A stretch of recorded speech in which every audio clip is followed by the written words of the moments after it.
Bonjour à tous, nous allons commencer la dévotion de ce matin. Nous allons lire dans Jean chapitre 11 à partir du verset 17.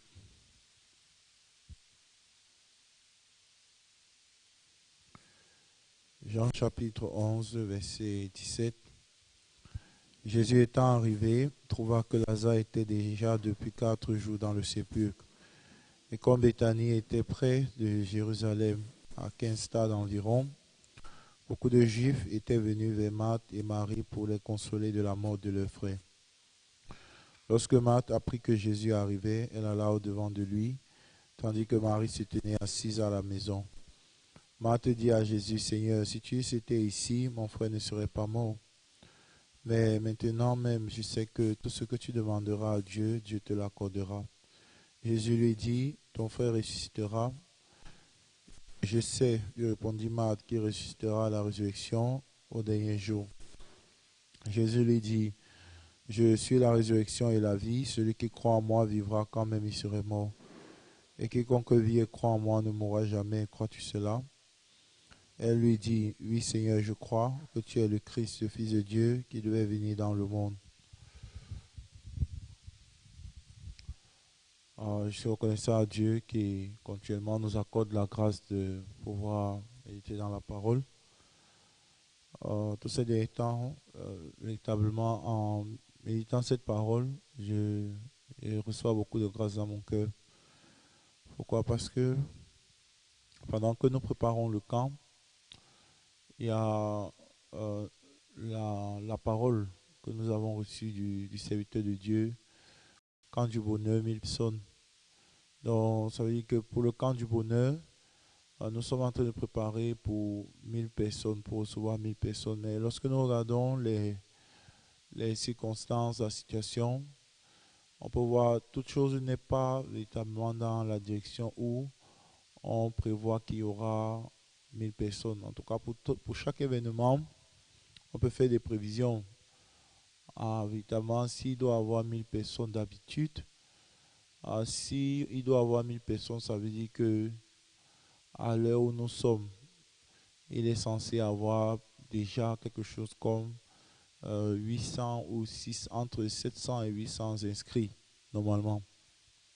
Donc, pour que nous puissions espérer atteindre 1000 personnes pendant le camp. Mais lorsque nous regardons si ce n'est pas le cas,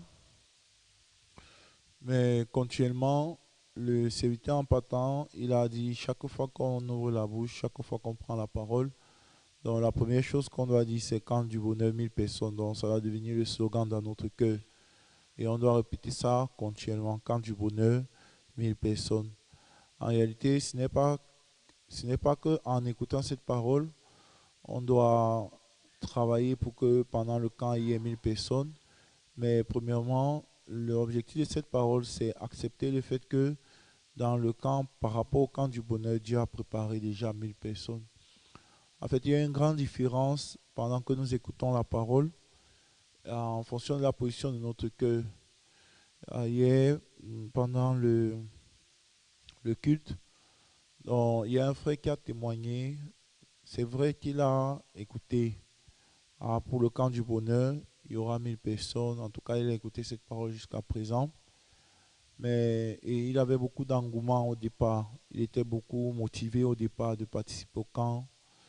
Mais en rencontrant le cœur de sa femme, en rencontrant le cœur de sa mère, donc il a reçu le découragement. Donc, il est commerçant, donc le camp c'est 4 jours. Et pendant 4 jours du coup, il doit être présent au camp. Et ça sous-entend que pendant 4 jours, il va, il doit sacrifier son commerce pour pouvoir participer au camp. Et en considérant ça, lorsqu'on considère aussi le fait que nous sommes déjà à la rentrée scolaire, donc avec tout ça, du coup, cette parole a commencé à perdre la force dans son cœur. C'est vrai, au départ, il avait envie de participer au camp, mais petit à petit aussi, le découragement est entré, la difficulté est entrée, et la bagarre aussi a commencé dans son cœur. Est-ce que finalement je vais participer au camp? Est-ce que vraiment je vais participer au camp? En tout cas, Son cœur a commencé à être difficile. Bien qu'au départ, il était motivé, bien qu'au départ, il avait ce zèle, bien qu'au départ, vraiment, il était déterminé à pouvoir participer au camp, mais avec le temps aussi, cet engouement a commencé à flétrir, a commencé à disparaître. Et petit à petit aussi, son cas a commencé à devenir difficile parce que dans son cœur, il y a la bagarre qui a commencé à véritablement, s'il doit participer au camp, donc c'est comme il doit ignorer sa mère, il doit ignorer sa femme. Mais si, donc s'il doit ignorer sa mère aussi, s'il doit ignorer sa femme vraiment pour participer au camp, et ce n'est pas quelque chose qui est terrible. En tout cas, il a commencé à avoir cette bagarre dans son cœur. Donc du coup, et en témoignant vraiment, il a témoigné comment est-ce que son cœur était difficile. Donc le problème pendant que nous écoutons la parole, c'est que nous écoutons la parole avec un déphasage. Dans notre cœur, nous écoutons la parole comme quelque chose qui n'est pas encore accompli. Et pendant que ce n'est pas accompli dans notre cœur, nous essayons de croire que ça va s'accomplir. Mais entre la parole et le travail de Dieu aussi, il y a la situation qui est au milieu, il y a la réalité qui est au milieu, il y a les difficultés qui sont au milieu. Donc lorsque nous regardons, lorsque Lazare est tombé malade, Marthe et Marie ont envoyé informer Jésus-Christ que Lazare était malade. Mais ce que Jésus-Christ a dit, a répondu à ce moment, c'est que cette maladie n'est pas pour la mort, mais c'est afin que la gloire de Dieu soit manifestée. Donc c'est afin que le Fils de Dieu soit glorifié par elle. Donc Jésus-Christ a donné cette parole. Donc cette maladie n'est pas pour la mort. Donc dans le cœur de Jésus-Christ, il y a l'image de Lazare qui est vivant. Et ça, c'est ce qui est important parce que Jésus-Christ, en parlant, il a parlé de l'image que Lazare a dans son cœur. Oui, donc ce qui est important, c'est Jésus-Christ, ce que Jésus-Christ il est en train de dire. Oui, Lazare, il ne va pas mourir. Donc ne vous inquiétez pas, cette maladie n'est pas à la mort, mais c'est pour la gloire de Dieu. Mais lorsque nous regardons, dans la suite des événements, il est arrivé que lorsque Jésus-Christ est arrivé à Béthanie, David qu'il a trouvé que Lazare était déjà depuis 4 jours dans le sépulcre. Donc, bien que Jésus-Christ il a dit que cette maladie n'est pas à la mort, mais en arrivant, on avait déjà mis Lazare dans le sépulcre et on avait déjà scellé le sépulcre. Donc, le fait qu'on a mis Lazare dans le sépulcre, le fait qu'on a scellé le tombeau, ça veut dire que pour Marthe et Marie, elles ont accepté le fait que Lazare est mort. Donc, dans le cœur de Jésus-Christ, dans le cœur de Marthe et de Marie, il y a une réalité, il y a deux réalités totalement opposées. Donc, pour Jésus-Christ, cette maladie n'est pas à la mort, mais pour Marthe et Marie, à Jésus-Christ, si tu avais été ici, mon frère, il ne serait pas mort. Donc, dans leur cœur, bien que Jésus-Christ a dit que cette maladie n'est pas à la mort, mais dans leur cœur, parce que Lazare est mort, elles l'ont enterré dans leur cœur et elles ont fermé, donc il était déjà depuis 4 jours dans le sépulcre. Alors, lorsque nous regardons cette parole, dimanche, j'ai fait l'entretien avec le mari d'une sœur. Et en faisant l'entretien avec ce frère, il y a une question qu'il a posée à un pasteur. C'est vrai, la Bible dit que nous sommes justes, la Bible dit que nous sommes parfaits, la Bible dit que Jésus-Christ, il a tout accompli, il a tout lavé. Mais s'il arrive qu'on pêche, alors qu'est-ce qui va se passer? S'il arrive qu'on tombe dans le péché? Alors, généralement, c'est une question commune lorsqu'on prêche l'évangile à quelqu'un. Donc ça veut dire que si on pêche, si on fait n'importe quoi, donc ça veut dire que même si on fait n'importe quoi, même si on pêche, on peut pécher comme on veut. Parce que Jésus-Christ, il a déjà lavé le péché. Donc, en tout cas, c'est cette question qu'il a posée. Mais en partageant la parole avec lui, il y a une chose que je lui ai dit. En réalité, qu'est-ce qui est important pour la foi? Il y a une chose fondamentale qui est importante pour la foi. Et cette chose fondamentale, c'est quoi? Dans Romains chapitre 10, verset 17, la Bible dit que la foi vient de ce qu'on entend. Et ce qu'on entend vient de la parole de Christ. Donc, la chose fondamentale pour la foi, c'est ça vient de qui? Donc c'est la parole de qui? Donc ça c'est la chose fondamentale. Donc en réalité, la foi ne repose pas sur notre sentiment ou bien notre émotion.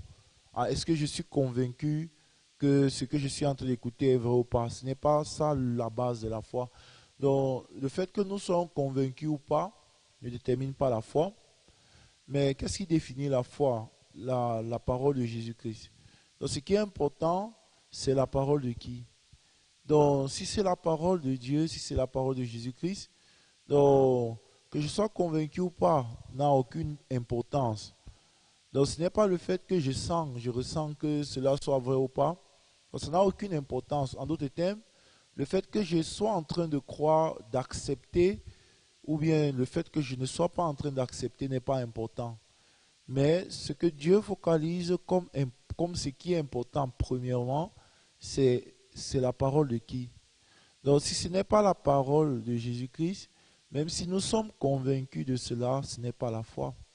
Donc, mais par contre, si c'est la parole de Jésus-Christ, donc même si je ne suis pas convaincu de cela, donc ça n'a aucune importance. Donc cette incrédulité, en tout cas, c'est à moi qu'elle sera conséquente. Donc c'est à moi c'est moi que ça va pénaliser le fait de ne pas avoir accepté, le fait de ne pas avoir cru. Donc la parole n'a pas dit que la foi vient de notre sentiment ou bien du fait que nous sommes convaincus de quelque chose, mais elle avait dit que la foi vient de ce qu'on entend et ce qu'on entend vient de la parole de Jésus-Christ. Donc ce qui est important ici, il y a le sentiment de Marthe, il y a la perception de Marthe et de Marie, mais il y a aussi la parole de Jésus-Christ. Donc bien que Jésus-Christ ait dit que cette maladie n'était pas à la mort, mais lorsque la situation est venue, lorsque la réalité qu'elles ont rencontrée était contraire à cette parole, donc automatiquement, Jésus-Christ est devenu menteur dans le cœur. Donc la parole de Jésus-Christ n'était plus la vérité dans le cœur. Ah, Jésus-Christ, il a dit que cette maladie n'est pas à la mort. Mais voilà, Lazare, il est mort, il a été enterré. Donc plusieurs fois dans notre cœur aussi, en écoutant la parole, lorsque nous rencontrons une réalité qui est différente de la parole que nous avons écoutée, donc c'est la parole automatiquement que nous remettons en question. Ce n'est pas la réalité que nous rencontrons que nous remettons en question, mais c'est plutôt la parole. Ah, voici la parole a dit comme ça, mais voici ce que je suis en train de rencontrer maintenant, c'est différent. Donc, la parole n'est plus la vérité. Donc, en tout cas, la réalité nous fait remettre la parole de Dieu en question. Pourquoi? Parce que dans notre cœur, il n'y a pas cette base que Dieu est toujours vrai et moi je suis toujours menteur. Donc, si cette base selon laquelle Jésus-Christ est toujours vrai et moi je suis toujours menteur est établie, donc peu importe la réalité que je rencontre, la parole sera toujours la vérité dans mon cœur. Donc, je peux garder la parole, je peux avancer en saisissant toujours la parole de Dieu comme la vérité. Mais la raison pour laquelle plusieurs fois nous abandonnons la parole, nous cessons de croire la parole, c'est parce que nous avons accepté la réalité qui se présente devant nous comme la vérité. Ça veut dire que dans notre cœur, la base que je suis toujours faux n'est pas établie. La base que Jésus-Christ est toujours vrai n'est pas établie. Donc, à partir du moment où nous ne considérons pas que Jésus-Christ est toujours vrai, donc en réalité, il est difficile de pouvoir croire la parole. Il est difficile de pouvoir avoir la foi. Donc, en acceptant, en considérant le mensonge, en considérant la réalité comme la vérité, donc ça, ce n'est pas le chemin par lequel on peut obtenir la foi. Lorsqu'on lit Romains chapitre 10, verset 10, l'apôtre Paul il a dit, la foi vient de ce qu'on... Pardon, c'est en croyant, car c'est en croyant du cœur qu'on parvient à la justice. Et c'est en confessant de la bouche qu'on parvient au salut. Donc pourquoi est-ce que le serviteur il a demandé à ce qu'on puisse répéter continuellement quand du bonheur 1000 personnes? Parce que c'est ce qui doit être formé dans notre cœur. En tout cas, peu importe le résultat, le point important, c'est que dans notre cœur, le camp du bonheur 1000 personnes, c'est ce qui doit être la vérité. Donc en répétant continuellement cette parole, donc cette parole devient la vérité. En tout cas, notre cerveau sera convaincu que pour le camp du bonheur, il y aura 1000 personnes. Donc, ça, c'est l'objectif. Donc, l'objectif de répéter continuellement, c'est de changer la vérité qui est établie dans notre cœur. Donc, pendant que nous avançons, certainement, il y a la situation qui va venir, il y a la difficulté qui va venir. Pendant qu'on invite, certainement, il y a les difficultés qu'on va rencontrer, il y a le rejet qu'on va rencontrer, il y a, comme ce frère, il y a la résistance aussi qu'on va rencontrer, il y a le découragement qu'on va rencontrer. Mais il y a une différence entre la personne dans le cœur duquel le camp du bonheur 1000 personnes est déjà formé et la personne dans le cœur duquel ce cœur n'est pas encore formé, cette parole n'est pas encore établie. Donc, si cela est déjà accompli dans notre cœur, donc ça veut dire qu'il n'y a aucune situation qui peut modifier cela. Il n'y a aucune réalité qui peut modifier le fait que pour le camp du bonheur, on va inviter 1000 personnes. Donc, peu importe le temps, peu importe les circonstances, donc ce qui sera formé dans notre cœur, c'est que pour le camp du bonheur, on a 1000 personnes. Donc, en avançant avec ce cœur, en avançant avec cette vérité, donc c'est totalement différent comme lorsque nous avançons avec, vraiment, je ne sais pas si vraiment pendant le camp du bonheur, il y aura 1000 personnes. Quand je regarde, quand j'écoute, pendant que je suis en train d'inviter, en tout cas, il y aura toujours cette bagarre dans notre cœur. La réalité est comme ça, mais la parole de Dieu dit comme ça, mais je ne sais pas, je ne sais pas. En tout cas, il y aura toujours cette difficulté, cette confusion dans notre cœur par rapport à la parole et par rapport au fait de pouvoir accepter la parole. Donc, lorsque nous regardons dans Jean chapitre 11, dans Jésus-Christ, en faisant l'entretien avec Marthe, il y a un cœur que Jésus-Christ voulait détruire et il y a un cœur que Jésus-Christ voulait établir concrètement dans le cœur de Marthe. Donc, lorsque Jésus-Christ il est arrivé, la Bible il a trouvé que Lazare était déjà depuis 4 jours dans le sépulcre. Donc, ça veut dire que dans le cœur de Marthe, Lazare il est mort. Donc, ensuite, Marthe elle a dit, Seigneur, si tu avais été ici, mon frère ne serait pas mort. Donc, ça veut dire que dans son cœur, l'image de Lazare qui est formée, c'est qu'il est mort. Donc, le point fondamental ici, c'est la base du cœur de Marthe et la base du cœur de Jésus qui sont totalement différentes. Donc, dans le cœur de Jésus-Christ, Lazare est vivant. Donc, ce n'est pas que Jésus-Christ, il est venu rencontrer un Lazare qui est mort. Non, dans le cœur de Jésus-Christ, l'image de Lazare qui est établie, c'est Lazare qui est vivant. Mais dans le cœur de Marthe, l'image de Lazare qui est établie, c'est Lazare qui est déjà mort et c'est déjà fini. Donc, du coup, peu importe la parole que Jésus-Christ pouvait donner, donc cette parole ne pouvait pas déplacer le cœur de Marthe. Donc, pourquoi? Parce que ce qui est formé dans son cœur, c'est que Lazare est mort. Donc, c'est cette image de Lazare que Jésus-Christ voulait détruire dans le cœur de Marthe. Donc, dans ton cœur, Lazare est mort. Donc, le point fondamental, c'est que dans ton cœur, tu as déjà accepté le fait que Lazare soit mort. Donc, peu importe la parole qui vient, donc cette parole ne peut pas changer cette réalité-là qui est formée dans ton cœur. Mais pour que la foi soit effective, donc premièrement, la réalité de notre cœur doit changer. C'est pour ça que l'apôtre Paul a dit, c'est en croyant du cœur qu'on parvient à la justice. Donc, sans accepter la parole comme la vérité dans notre cœur, sans établir Jésus-Christ comme celui qui est vrai, en fait, peu importe la manière dont nous écoutons la parole, nous allons seulement entrer dans le monde où nous allons nous efforcer, nous allons bagarrer, nous allons lutter contre la situation, parce que la parole n'est pas encore la réalité, la vérité dans notre cœur. Mais lorsque la Bible est finie la foi, lorsque Jésus-Christ il a rencontré Marthe, et qu'est-ce que Jésus-Christ a répété continuellement? Donc on peut voir, lorsque Marthe a parlé, Seigneur, si tu avais été ici, mon frère ne serait pas mort. Donc Jésus-Christ, qu'est-ce qu'il a dit? À ton frère, il va ressusciter. Et en ce moment, Marthe, elle a dit, oui, je crois qu'il va ressusciter au dernier jour. Donc, véritablement, la conception du temps, selon Jésus-Christ, la conception du temps, selon Lazare, selon Marthe, était totalement différente. Donc, dans le cœur de Marthe, la foi qui est formée dans son cœur, c'est pour le futur. Ah oui, c'est vrai.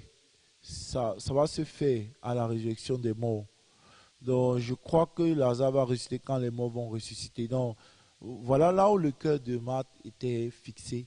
Mais en ce moment, Jésus-Christ, dans le verset 25, il a dit, Je suis la résurrection et la vie. Celui qui croit en moi vivra quand même il serait mort. Et celui qui vit et croit en moi ne mourra jamais. Donc celui qui croit en moi vivra quand même il serait mort. Donc je suis la résurrection et la vie.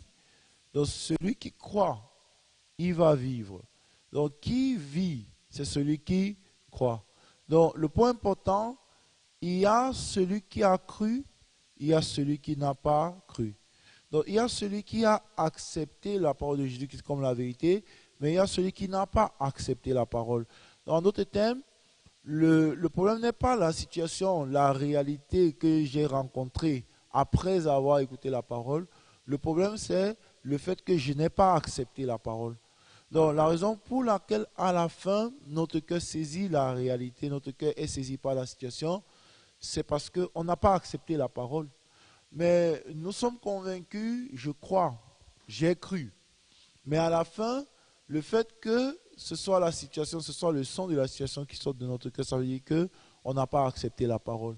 Donc la différence entre la personne qui a accepté la parole et la personne qui n'a pas accepté la parole, donc Jésus-Christ il a montré cette différence exactement. Donc peu importe que Lazare il avait été enterré, qu'il avait été mis dans le sépulcre, que ça faisait 4 jours, donc la direction de Jésus-Christ c'est Lazare vit. Lazare est vivant. Donc peu importe la situation, peu importe que pendant que nous sommes en train de mobiliser pour le camp, il y a la difficulté, il y a la situation, mais le serviteur en partant, il a dit, on doit répéter camp du bonheur, 1000 personnes. Donc ce qui est important, qui va garder la parole jusqu'à la fin? Qui va croire la parole jusqu'à la fin?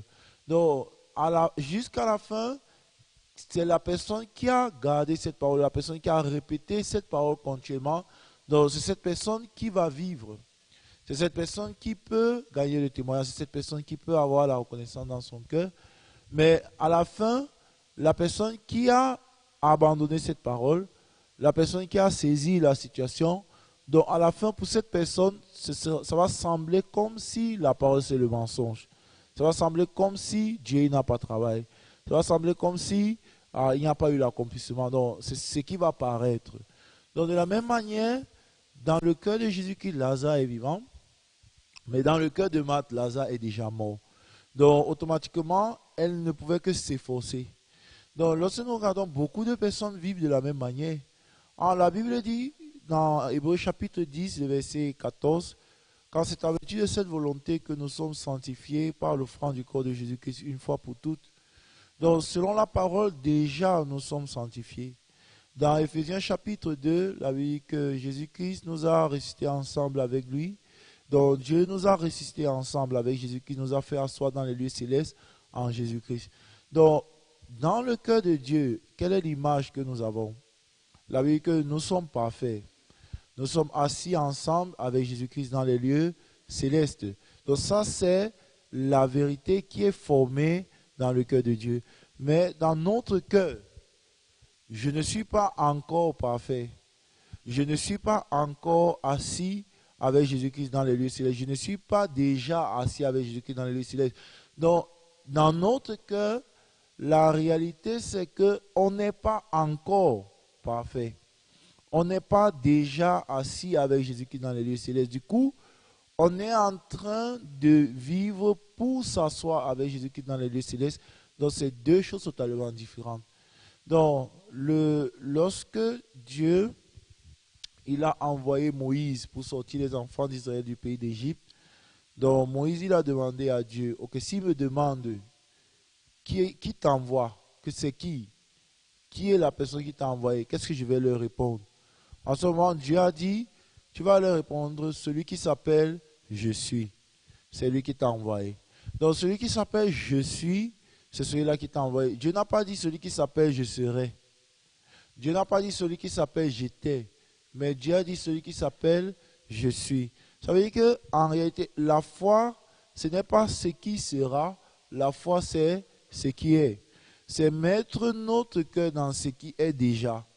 Donc, qu'est-ce qui est déjà? Donc, ce qui est déjà, c'est que nous sommes parfaits. Donc, ce qui est déjà, c'est que nous sommes justes, nous sommes saints, nous sommes assis ensemble avec Jésus-Christ dans les lieux célestes en Jésus-Christ. Donc, si c'est ça la vérité, Donc, il n'y a aucune situation qui peut changer cette vérité-là. Il n'y a aucune situation qui peut altérer cette vérité. Il n'y a aucun péché qui peut modifier cette vérité-là. Donc, le fait que je sois déjà assis ensemble avec Jésus-Christ, donc il n'y a rien qui peut changer cela. Donc, si mon cœur est basé, si mon cœur est établi sur la parole, donc automatiquement, peu importe la situation, peu importe la difficulté que je rencontre, donc c'est juste un détail. Pourquoi? Parce que la vérité, c'est que je suis déjà assis ensemble avec Jésus-Christ dans les lieux célestes. Donc, la personne qui a accepté la parole comme la vérité, la personne qui regarde la situation comme la vérité, donc cette personne va croire pour changer la situation. Donc, cette personne ne va pas croire pour accepter que ce que la parole de Dieu dit, c'est ce qui est, mais cette personne va croire pour changer la situation qui est réelle dans son cœur. Donc, puisque Lazare est mort, alors je vais croire pour que Lazare puisse vivre. Donc, je ne vais pas croire Lazare qui est vivant depuis le début, mais je vais essayer de croire, ah oui, si Jésus-Christ était là, vraiment, Lazare, il ne serait pas mort. Ah, si vraiment Dieu il avait travaillé, donc cette situation ne serait pas arrivée, cette difficulté ne serait pas arrivée, ce problème ne serait pas arrivé. Donc, c'est de cette manière dont nous allons essayer de croire en Dieu. Ah, vraiment, si la parole était vraie, pourquoi cette situation est alors arrivée? Si c'est la parole qui était vraie, pourquoi cette difficulté est arrivée? Vraiment, j'ai essayé de croire. Mais à cause de cette situation, à cause de cette difficulté, donc j'ai perdu la foi. Donc ça veut dire qu'en réalité, depuis le début, on n'a pas accepté la parole. Donc, la personne qui a accepté la parole, donc peu importe la situation, donc si c'est la parole qui est vraie, ça veut dire que Lazare, il est vivant. Mais Lazare a été jeté dans le sépulcre devant tes yeux, tu as vu, c'est vrai.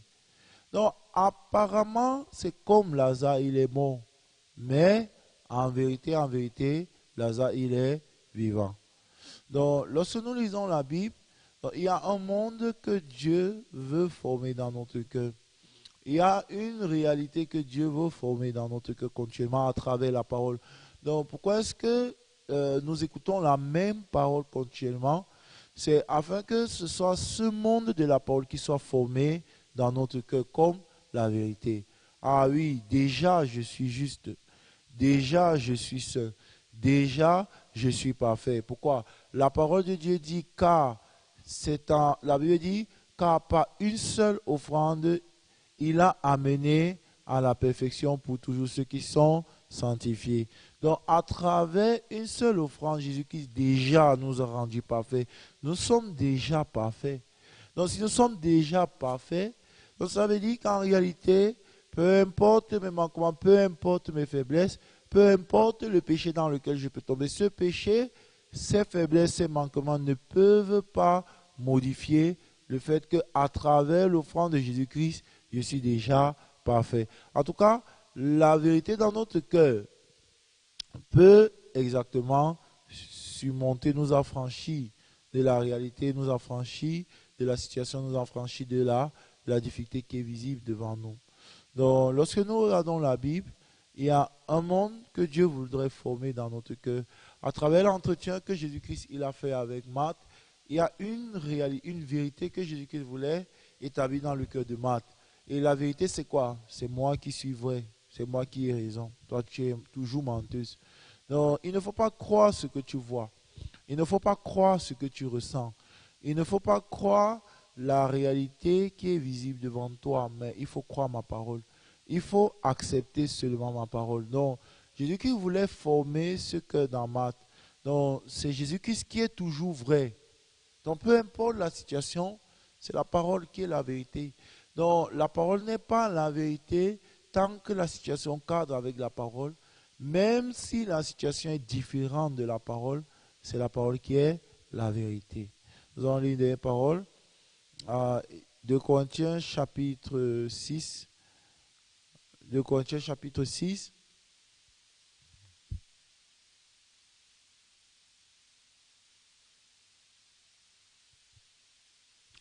On va lire le verset 8, à partir du verset 8. Il avait dit, au milieu de la gloire et de l'ignominie, au milieu de la mauvaise et de la bonne réputation, étant regardé comme imposteur, quoique véridique, comme inconnus, quoique bien connus, comme mourants et voici nous vivons, comme châtiés, quoique non mis à mort, comme attristés et nous sommes toujours joyeux, comme pauvres et nous en enrichissons plusieurs, comme n'ayant rien et nous possédons toutes choses. Donc, comme, ça veut dire la réalité. Donc, selon la réalité, nous sommes pauvres. Selon la réalité, nous sommes attristés. Selon la réalité, nous sommes inconnus. Selon la réalité, nous sommes comme morts. Mais la vérité, c'est en vérité, nous vivons. En vérité, nous enrichissons plusieurs. En vérité, nous sommes toujours joyeux. En vérité, nous possédons toutes choses. Donc, la vérité, c'est que nous possédons toutes choses. Donc, la vérité, c'est que nous sommes toujours joyeux. La vérité, c'est que, en réalité, nous enrichissons plusieurs. La vérité, c'est que nous sommes bien connus. Nous sommes toujours véridiques. Donc, ce qui est important, ce n'est pas la situation. Donc, comme, ça veut dire ce qui semble. Mais, il y a ce qui semble. Il semblerait que. Mais la vérité c'est la parole de Dieu dit que nous sommes toujours joyeux. La parole de Dieu dit que nous possédons toutes choses. Donc, ce n'est pas que je suis pauvre et je dois croire en Dieu pour devenir riche. Ce n'est pas que je suis triste et je dois croire en Dieu pour devenir joyeux. Ce n'est pas que je suis, comment il dit, je suis abattu et je dois croire en Dieu pour retrouver l'espoir. Non. La Bible dit, dans le cœur de Dieu, déjà nous sommes joyeux. Dans le cœur de Dieu, déjà nous possédons toutes choses. Donc l'image que nous avons dans le cœur de Dieu, c'est nous qui possédons déjà toutes choses. Nous qui sommes déjà joyeux. Nous qui enrichissons plusieurs. Nous qui sommes bien connus. Nous qui sommes vivants. Donc ça, c'est l'image que nous avons dans le cœur de Dieu. Donc si cette image qui est dans le cœur de Dieu, si cette image de nous qui est déjà formée dans le cœur de Dieu est formée également dans notre cœur, automatiquement, nous pouvons croire en Dieu en acceptant ce que nous sommes déjà. Ah, c'est vrai, je suis bien vivant. Ah, c'est vrai, je possède déjà toutes choses. Donc, nous pouvons avancer avec ce cœur, nous pouvons avancer avec cet espoir.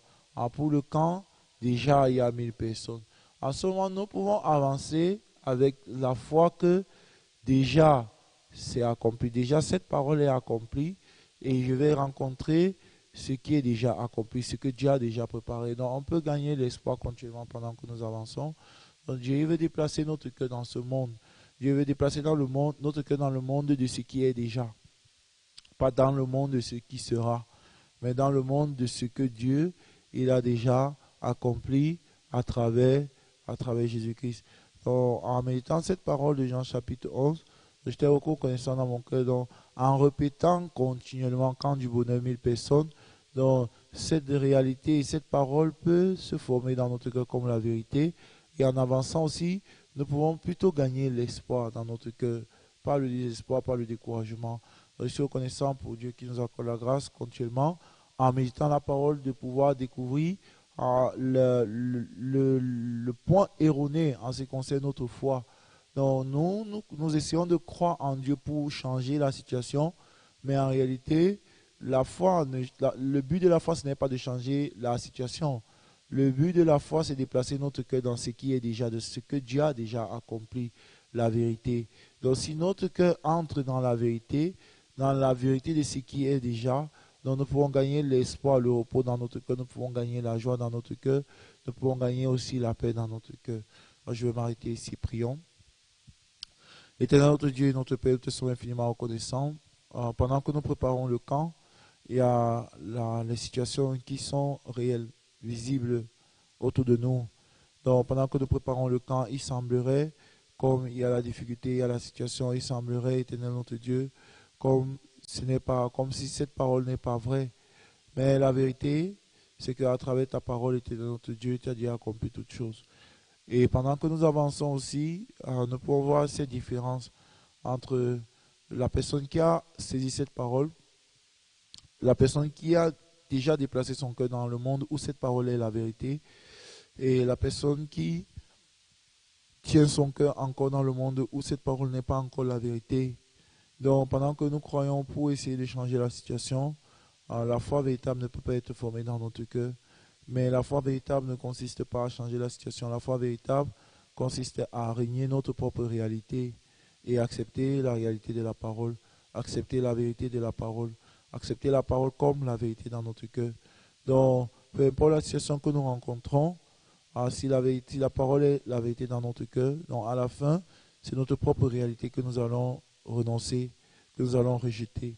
Mais la raison pour laquelle à la fin nous rejetons la parole, c'est parce que nous avons accepté la réalité comme la vérité. Accorde-nous la grâce éternelle, notre Dieu, de pouvoir mettre la différence exactement entre ces deux choses. La réalité qui est perceptible à nous n'est pas la vérité. La vérité, c'est la parole, parce que la parole ne change pas. Donc Jésus-Christ a dit, Lazare, il n'est pas mort. Lazare, il dort. Lazare, cette maladie n'est pas à la mort. Et jusqu'à la fin, c'est ce cœur qui était formé en Jésus-Christ, l'image de Lazare qui est vivant. Mais dans le cœur de Marthe et de Marie, parce que Lazare est mort, elles l'ont mis dans le sépulcre, elles l'ont enterré. Dans notre cœur aussi plusieurs fois, parce que la situation l'emporte. Plusieurs fois nous abandonnons, nous perdons espoir, nous tombons dans le désespoir, nous tombons dans la situation, nous tombons, éternel notre Dieu, dans ce qui est réel devant nous. Mais si la parole clairement devient la réalité dans notre cœur, peu importe la réalité qui est visible à nous allons croire la parole. Peu importe ce qui est vrai devant nous, nous allons croire la parole. Je nous accorde la grâce de pouvoir éteindre notre Dieu, passer par cette épreuve de la foi continuellement, afin de pouvoir former Jésus-Christ en nous, afin que Jésus-Christ soit clairement formé en nous, afin que la foi soit clairement formée en nous, afin qu'éternel notre Dieu, tu sois clairement formé en nous, et qu'en adorant, qu'en avançant, nous puissions davantage, éternel notre Dieu, gagner l'assurance et gagner l'espoir. Nous te sommes infiniment reconnaissants pour tout. Nous remettons toujours entre tes mains, éternel notre Dieu, l'académie de football qui est en cette journée, la préparation du camp, les invitations du camp éternel et toutes choses que nous sommes en train de préparer. Accorde-nous ta grâce pour ton serviteur aussi qui va rentrer. Éternel, accorde-lui la grâce de pouvoir rentrer en bonne santé, de pouvoir rentrer éternel, dans de bonnes circonstances et que nous puissions continuellement préparer le camp et que nous puissions nous réjouir à travers le camp. Nous remettons toujours entre tes mains. C'est au nom de ton Fils Jésus-Christ que nous avons prié. Amen.